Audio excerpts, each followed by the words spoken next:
Hello friends, ഞാൻ ജോമോൻ കൊച്ചിത്രയാണ്. ആലപ്പുഴയുടെ മലരിക്കൽ എന്ന് വിശേഷിപ്പിക്കാവുന്ന ഒരു സ്ഥലമുണ്ട്. കുട്ടനാട്ടിലെ വാലടി. കോട്ടയം, ആലപ്പുഴ ജില്ലകളുടെ അതിർത്തി പങ്കിടുന്ന വളരെ മനോഹരമായിട്ടുള്ളൊരു സ്ഥലമാണ് ഈ വാലടി. കൊയ്ത്ത് കഴിഞ്ഞതിന് ശേഷം ഈ പാടശേഖരങ്ങളിൽ വെള്ളം കയറ്റിയിട്ട് 2 മാസം കഴിയുമ്പോൾ ഇവിടെ നിറയെ ആമ്പലുകൾ വളരുകയാണ്. 1 മാസം കൂടി കഴിയുമ്പോൾ ഇതിൽ നിറച്ച പൂക്കളുണ്ടാവും. ഒരു ആമ്പൽ പാടം തന്നെയാണ്. നമ്മൾ ഇതുവരെ കേട്ടിരിക്കുന്നത് മലരിക്കലെ ആമ്പൽപ്പാടത്തെക്കുറിച്ചാണ്. ഏതാണ്ട് അതിന് സമാനമായിട്ട് തന്നെയുള്ള ഒരു ആമ്പൽപ്പാടമാണ് ഈ വാലടിയിലേത്. നിരവധി സഞ്ചാരികളാണ് ഇതറിഞ്ഞ് ഈ വാലടിയിലേക്ക് എത്തുന്നത്. ഈ അടുത്ത കാലത്ത് നമ്മുടെ മലയാള സിനിമാ നടനും ഇപ്പോൾ കേന്ദ്രമന്ത്രിയുമായ സുരേഷ് ഗോപിയും ഈ വാലടിയെക്കുറിച്ച് പറയുകയുണ്ടായി. അദ്ദേഹത്തിൻ്റെ കുടുംബ വീടും ചെറുപ്പത്തിൽ ഈ വാലടിയിൽ എത്തിയതിനെക്കുറിച്ചുമൊക്കെ പറയുകയുണ്ടായി. ഇന്ന് ഈ വീഡിയോയിൽ ഞാൻ നിങ്ങളുമായിട്ട് സംസാരിക്കുന്നതും നിങ്ങളെ കാണിക്കുന്നതും ഈ വാലടിയിലെ ആമ്പൽപ്പാടത്തെയും ഇവിടുത്തെ വിശേഷങ്ങളുമാണ്. അപ്പോൾ നമുക്ക് നേരെ വീഡിയോയിലേക്ക് പോകാം. മാർച്ച് മാസത്തോടെ കൊയ്ത്ത് കഴിയുന്ന ഈ പാടശേഖരത്തിലേക്ക് വെള്ളം കയറ്റിയിടുകയാണ്. തുടർന്ന് 10,000 കണക്കിന് താറാവുകളാണ് ഇവിടെ തീറ്റ തേടിയെത്തുന്നത്. ചങ്ങനാശ്ശേരിയിൽ നിന്നും കോട്ടയത്തു നിന്നും ഇതുവഴി കാവാലത്തേക്ക് ബസ്സുകൾ സർവീസ് നടത്തുന്നുണ്ട്. ചങ്ങനാശ്ശേരി കോട്ടയം MC റോഡിൽ തുരുത്തി ജംഗ്ഷനിൽ നിന്നും പടിഞ്ഞാറോട്ട് പോയാൽ മുളയ്ക്കാൻതുരുത്തി കഴിഞ്ഞാൽ കുട്ടനാട്ടിലെ വാലടിയിലേക്ക് പ്രവേശിക്കുകയാണ്.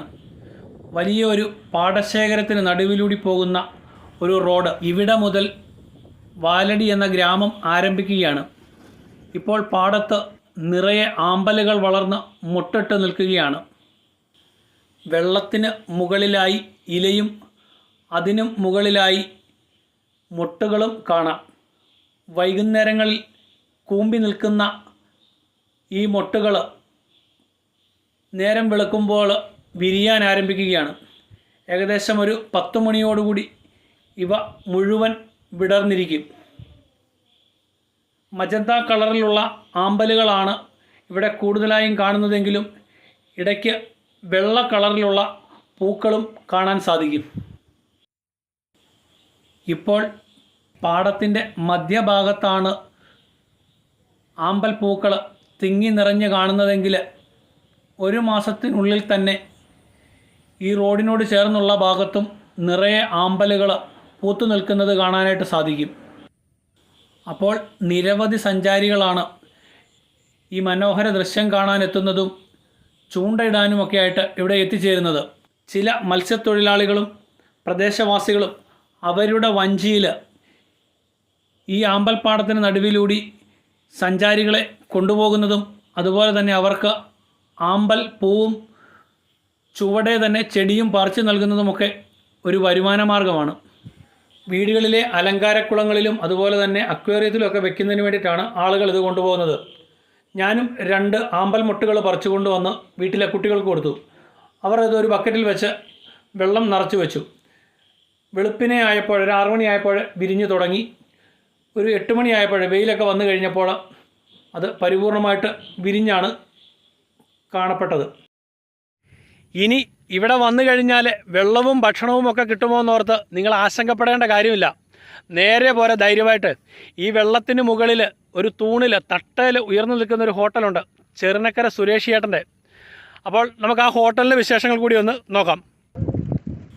കുട്ടനാട്ടിലെ പല കടകളും ഇതുപോലെ തട്ടയിൽ ഉയർന്നാണ് നിൽക്കുന്നതെങ്കിലും ഈ ഒരു ഹോട്ടലിൻ്റെ പ്രത്യേകത എന്ന് പറയുന്നത് നല്ല കാറ്റ് ഏറ്റുകൊണ്ട് പ്രകൃതി ഭംഗി ആസ്വദിച്ചുകൊണ്ടും അതുപോലെ തന്നെ അസ്തമയം കണ്ടുകൊണ്ടും ഭക്ഷണം കഴിക്കാമെന്നുള്ള ഒരു പ്രത്യേകതയാണ്.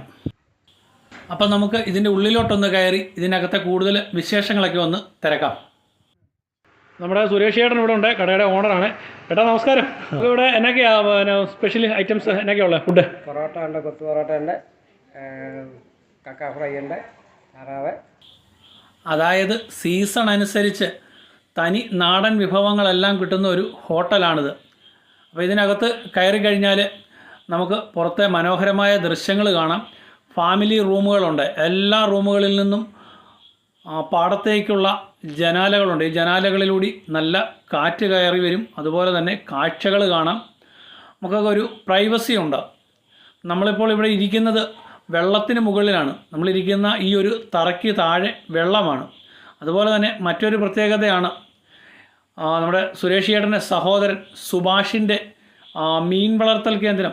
ഇവിടെ നിന്ന് പിടിക്കുന്ന നല്ല ഫ്രഷ് മീനെയും ഒക്കെ ഇവിടെ കറി വെച്ച് നൽകും.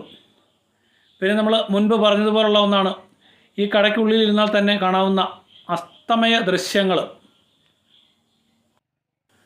കണ്ണിമ ചിമ്മാതെ നോക്കി നിന്നാൽ സൂര്യൻ പടിഞ്ഞാറേ ചക്രവാളത്തിൽ കൺമുന്നിൽ അപ്രത്യക്ഷമാകുന്ന ആ ഒരു സുന്ദര ദൃശ്യങ്ങൾ കൂടി കാണാം. ഇര തേടാൻ പോയ ദേശാടന പക്ഷികൾ നിരനിരയായി ചേക്കേറാൻ പോകുന്ന കാഴ്ചയും കാണാം. വളരെ സുന്ദരമായ ഒരു ഗ്രാമമെന്നാണ് നടനും തൃശ്ശൂർ എംപിയും ഇപ്പോൾ കേന്ദ്ര ടൂറിസം മന്ത്രിയുമായ സുരേഷ് ഗോപി വാലടിയെക്കുറിച്ച് പറഞ്ഞത്. ചങ്ങനാശ്ശേരിക്കും കുട്ടനാട്ടിനും ഇടയിലുള്ള പാടശേഖരങ്ങളിൽ, നിരവധി പാടശേഖരങ്ങളിൽ ഇതുപോലെ ആമ്പൽ വിരിയുന്നുണ്ട്.